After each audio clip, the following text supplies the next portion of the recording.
তৃতীয় বাৰ্ষিক খনিন ডেকা আৰু অধৰ চন্দ্ৰ দাস সোঁৱৰণী ফুটবল প্ৰতিযোগিতাৰ শুভাৰম্ভ। তৃতীয় বাৰ্ষিক স্বৰ্গীয় খনিন ডেকা আৰু অধৰ চন্দ্ৰ দাসৰ স্মৃতি এখন চলন্ত ফুটবল প্ৰতিযোগিতা এই স্পৰ্টছ ক্লাবটোৱে চলাই আহি আছে।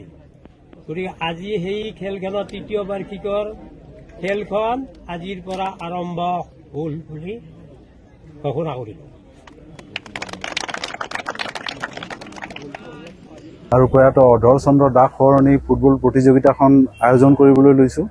আজি আমাৰ শুভ উদ্বোধনী খেল আৰু আশা কৰিছোঁ যোৱা তিনিটা বৰ্ষৰ দৰে আমাৰ এইবেলিও আমাৰ ক্ৰীড়াপ্ৰেমী ৰাইজে এই খেলখন আঁকোৱালি ল'ব।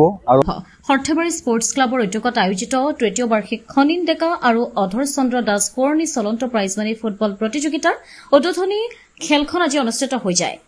সৰ্থেবাৰী উচ্চতৰ মাধ্যমিক বিদ্যালয়ৰ খেলপথাৰত অনুষ্ঠিত এই খেলত সৰ্থেবাৰী স্পৰ্টছ ক্লাবে সোণাপুৰ প্ৰগতি যুৱ সংঘক 2-0 গ'লৰ ব্যৱধানত পৰাস্ত কৰে।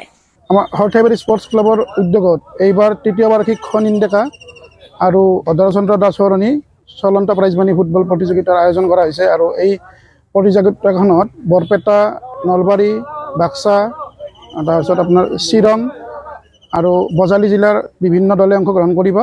সৰ্থেবাৰী স্পৰ্টছ ক্লাবৰ হৈ খেলৰ দ্বিতীয়াৰ্ধত সঞ্জয় মেধি আৰু অবিনাশ লহকৰে এটাকৈ গ'ল দিয়ে। খেলৰ আগমুহূৰ্তত ক্লাবৰ পতাকা উত্তোলন কৰে সভাপতি নৱজিৎ তামুলীয়ে আৰু গছপুলি ৰোপণ কৰে সৰ্থেবাৰী উচ্চতৰ মাধ্যমিক বিদ্যালয়ৰ অৱসৰপ্ৰাপ্ত অধ্যক্ষ অধৰ চন্দ্ৰ ডেকাই।